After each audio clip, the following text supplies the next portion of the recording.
Bonjour, je m'appelle Ludovic Blanc, je suis diplômé 2003.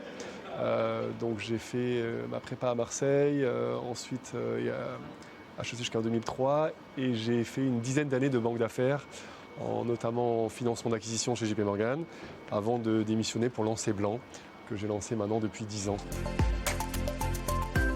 On investit beaucoup d'émotions dans le choix des vêtements, mais ensuite dans l'entretien, le soin du vêtement, personne ne sait vraiment comment faire, il n'y a pas vraiment de marque, il n'y a pas de référence.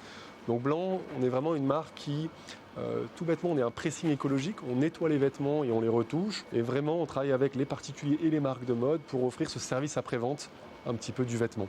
Donc on a des boutiques à Londres, on livre dans tout Londres, une clientèle qui est en partie de particuliers pour la moitié, et pour l'autre moitié du B2B, qui sont principalement des maisons de mode, des maisons de luxe, pour lesquelles on nettoie les vêtements des clients, les uniformes, les vêtements vendus en boutique et les retouches. Avant tout, ce qui me vient à l'esprit, c'est des amitiés. Au-delà de ça, un réseau, même si le mot est un peu galvaudé, mais vraiment une bienveillance au sein de camarades et qui permet de se sentir entouré quand on est à l'étranger, quand on entreprend. Hyper important, venant de banque d'affaires, on a tout un réseau très solide. Et quand on devient entrepreneur, on perd le réseau spécifique qu'on avait un petit peu dans le monde corporate. Et le réseau HEC était très important pour moi quand j'ai commencé l'entrepreneuriat. Je me suis senti très soutenu, j'ai eu des conseils de personnes extrêmement expérimentées. Donc ça, c'était à la fois personnellement très important et professionnellement.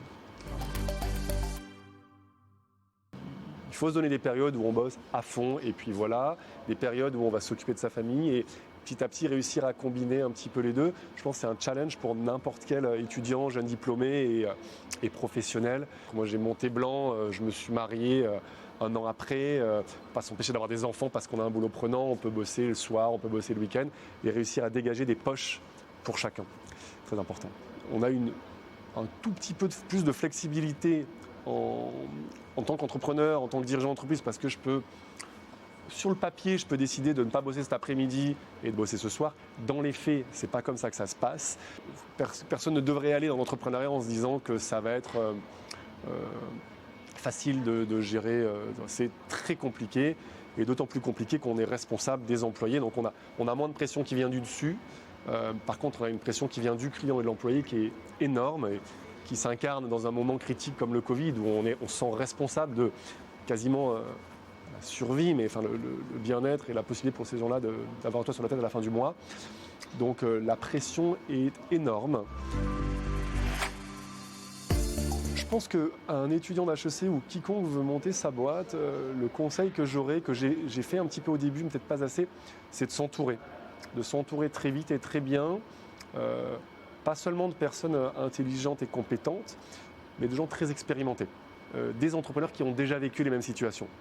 Et pas essayer de trouver dans le même secteur. Enfin, au final, la problématique d'un chef d'entreprise qui monte un business, que ce soit de la deep tech ou du pressing ou de la restauration, les problématiques sont bien souvent les mêmes.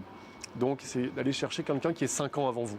Et j'ai envie de dire que ce soit pour l'entrepreneuriat ou n'importe quelle carrière, donc allez tout de suite chercher le conseil. Et c'est compliqué parce que parfois on ne sait pas trop quoi demander. Mais en fait, aller prendre des cafés, déjà ça construit un réseau et surtout ça permet de ne pas refaire des erreurs que tout le monde a fait. Parce qu'en fait, tout le monde fait son petit bout de chemin. En fait, ça se ressemble énormément. Donc allez chercher de l'aide. N'essayons pas en se disant je vais être le plus fort, je vais être le plus malin, je vais tout recréer. Ouais, mais enfin, le voisin a fait pareil, on va prendre 20% de ce qu'il a fait et ça aide beaucoup. Donc allez chercher ce conseil.